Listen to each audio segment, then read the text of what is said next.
UAB professors are sending a strong message to the administration about their disapproval of how President Ray Watts has handled some big decisions. And at the top of that list is the controversial decision to end UAB's football program and 2 other sports without getting input from faculty or from students. WIAT 42 News reporter Mike McClanahan is live at UAB with the newest developments in this story. And Mike, this story is making headlines across the country. Trent, it is, but that vote from the UAB Faculty Senate is only symbolic.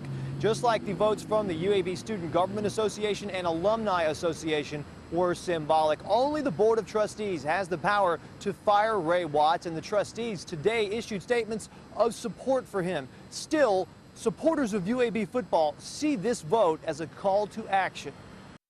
On top of their outrage about the lack of involvement and transparency surrounding the football decision, UAB Faculty Senate Chairman Chad Epps previously stated that teachers were also upset about changes to benefits and other matters. Watts says he's committed to being more collaborative moving forward. So obviously, I'm very disappointed in the Faculty Senate's vote.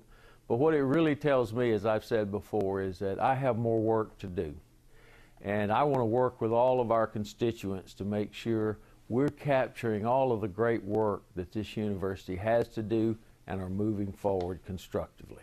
UA Board of Trustees President Pro Tem Karen Brooks and Chancellor Robert Witt both issued statements supporting Watts and the strides in academics and research made at UAB under his leadership during a historically difficult time for higher education. Brooks also said that the board fully supports UAB and its mission. State Representative Jack Williams is an outspoken critic of the decision. He says the board's response is out of touch with what students, faculty, alumni, and community supporters are saying about how UAB and UAH are being treated.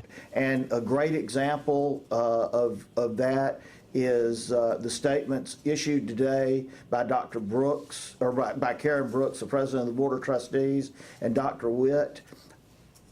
I don't know what they're smoking, but they're not paying attention to folks in Birmingham and folks in Huntsville. People are upset about where this system is going and the direction the Board of Trustees are taking it. Representative Williams is sponsoring legislation that would allow trustees to be removed if they become overly involved in the governance of university matters. He believes the board was involved in the decision to cut UAB's football program, but Dr. Watts disputed that, saying that the decision to cut football was his choice and his alone.